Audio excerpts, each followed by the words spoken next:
Homeopathy has been around for about 200 years. The German physician Dr. Samuel Hahnemann discovered one day that like killed like.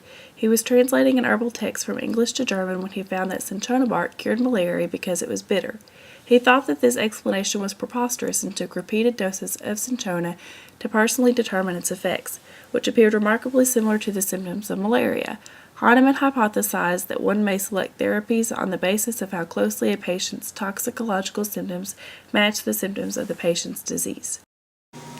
Homeopathy should not be confused with herbal medicine. Herbal medicine uses tinctures of botanical substances, whereas homeopaths use ultra-dilute microdoses made from not only plants, but also minerals or any other substances found in nature. Many different people see homeopathy in many different ways. It is not a new form of medicine, however, it is still in its growth stage. Conventional medicine has tried to stop the study and use of homeopathic remedies.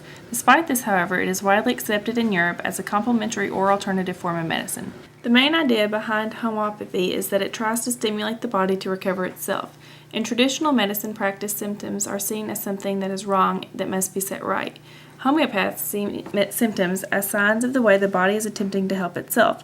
Dr. Samuel Hahnemann said that homeopathy is the complete restoration of perfect health. Homeopathic remedies are diluted in liquid repeatedly and vigorously shaken with each dilution.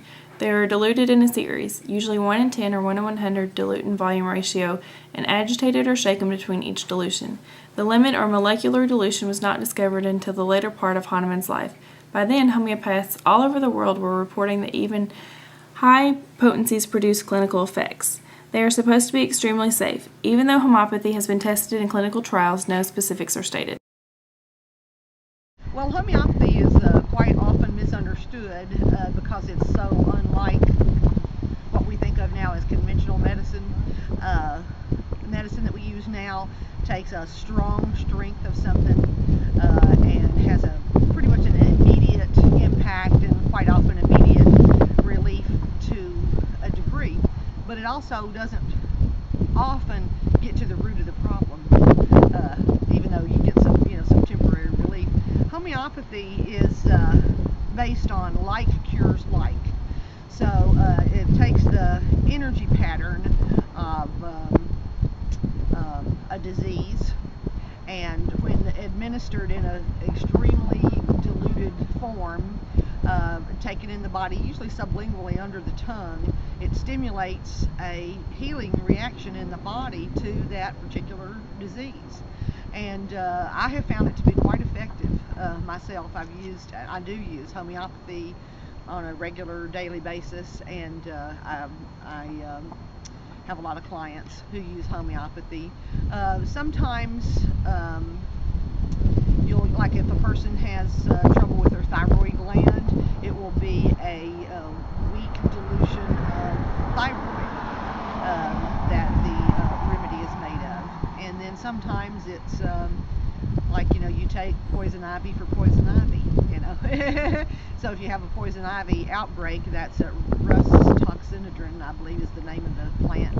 Then if you take the Rus tox homeopathically, it triggers your body to have a better healing response than it's having on its own, because it zeroes in on that exact energy. Quite often it'll take a little bit longer for you to feel relief.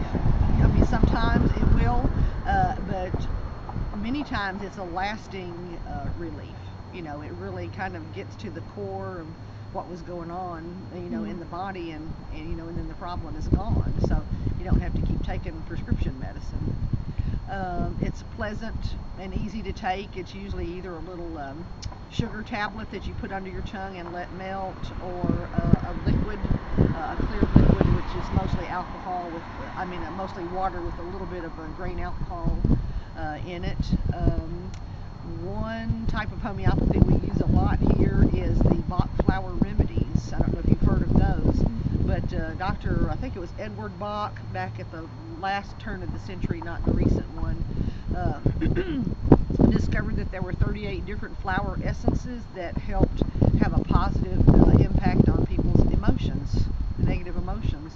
And so there's a little questionnaire that people can fill out and answer these different questions about their emotions, and then we take the different box flowers and mix them together in a homeopathic liquid, and they take it, and it really helps for just all kinds of things: fears, repetitive thoughts, procrastination, lots of different things. I even had an elderly lady that I worked with tell me that the Bach flower remedy that I made for her, she really felt like it saved her life. And so that was like, wow, really, But they are powerful, and we have quite a few people who come in for homeopathic remedies. The one drawback is that there are so many homeopathic remedies available that I couldn't possibly carry them all in my store, and because you would never use all the different remedies and strengths, you can never sell them fast enough to justify bringing them all in. So I carry the main ones that people, would hear of, and then sometimes I will order them for people. But, usually when somebody's wanting a homeopathic remedy, they want it right then for whatever's bothering them right then. Mm-hmm. So ordering it, doesn't do a whole lot of good. But like I said, the main ones we keep on hand, like arnica is for trauma and bruising. So if you've been hurt somehow, that's a really good one. And then actually and most of them do several different healing things, not single down to just one thing, like the roost tox that I was telling you about for poison ivy. That's also really good for people who have stiff joints when they've been sitting still or laying still, and when they very first start to move, it'll just hurt real bad, but once they get up and move a little bit, then it kind of goes away and they don't hurt so bad. Well, when they take roost tox on a regular basis, they don't have that pain when they first wake up. You take apis for bee stings and wasp stings, and apis is from bee venom. That's the a good example of the like cures like, and it's diluted so much that it would never cause you to have an illness.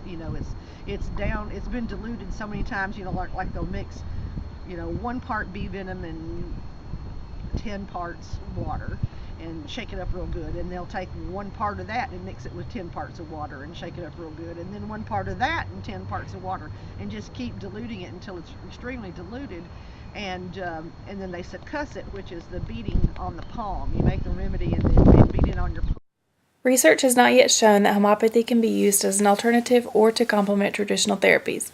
Even though it is not yet proven as effective in the replacement of traditional remedies, it may be used as a substitute or be helpful when used in accordance with allopathic medicine. Further research is needed to determine for sure if homeopathy can be used as a substitute. Clinical trials of classical homeopathy are possible using one of 2 research methods. The first is unrestricted prescribing. This is the best method and should offer good results if completed thoroughly.